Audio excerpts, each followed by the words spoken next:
వంటలకు ఇంతకంటే స్వచ్ఛమైన గానుగ నూనె మరెక్కడా దొరకదు. SRV naturals. ఆర్డర్స్ కై స్క్రీన్ పై నెంబర్ కి కాల్ చేయండి.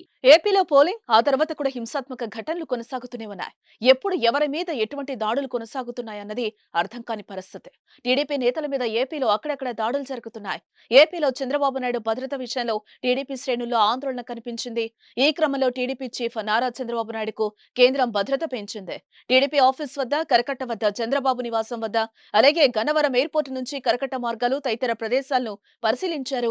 చంద్రబాబు భద్రతకు భంగం వాటిల్లకుండా చంద్రబాబు నాయుడుకు భద్రత పెంచాల్సిన అవసరాన్ని గుర్తించిన అధికారులు ఈ మేరకు చంద్రబాబు నివాసం వరకు 12x12 రెండు బ్యాచ్లుగా 24 మంది ఎస్పీజీ బ్లాక్ క్యాట్ కమాండాలను కేటాయించారు. ఇక చంద్రబాబుకు ఎన్నికల ముందు ప్రచారం నిర్వహించే క్రమంలో కూడా ఆయన భద్రత విషయంలో అనేక మార్లు రాజకీయ వర్గాల్లో చర్చ జరిగింది. ఏపీలో చంద్రబాబుకు భద్రతపై ఆందోళన క్రమంలో దీంతో తెలుగుదేశం పార్టీ అధినేత నారా చంద్రబాబు నాయుడుకు కేంద్రం భద్రతను పెంచినట్లయింది. గత 2 రోజులుగా కేంద్రం నుంచి వచ్చిన ముఖ్య భద్రతా అధికారులు చంద్రబాబు నివాసం వద్ద ఆయన సంచరించి అన్ని ప్రదేశాలను పరిశీలించారు. ప్రస్తుతం చంద్రబాబుకు ఎందుకు భద్రత పెంచారు అన్నది రాజకీయ వర్గాల ఆసక్తికర చర్చగా మారిందని చెప్పుకోవచ్చు. ఆయనకేమైనా ప్రమాదం పొంచి ఉందా? ఇంటెలిజెన్స్ నివేదికలు ఇచ్చిందా? ఎందుకీ భద్రతా పెంపు అనే డిస్కషన్స్ నడుస్తున్నాయి.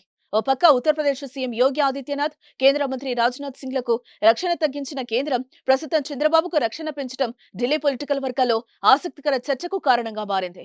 సుమన్ టీవీలో మీ పర్సనల్ అండ్ బిజినెస్ ప్రమోషన్స్ కోసం కింది నెంబర్ కి కాంటాక్ట్ చేయండి.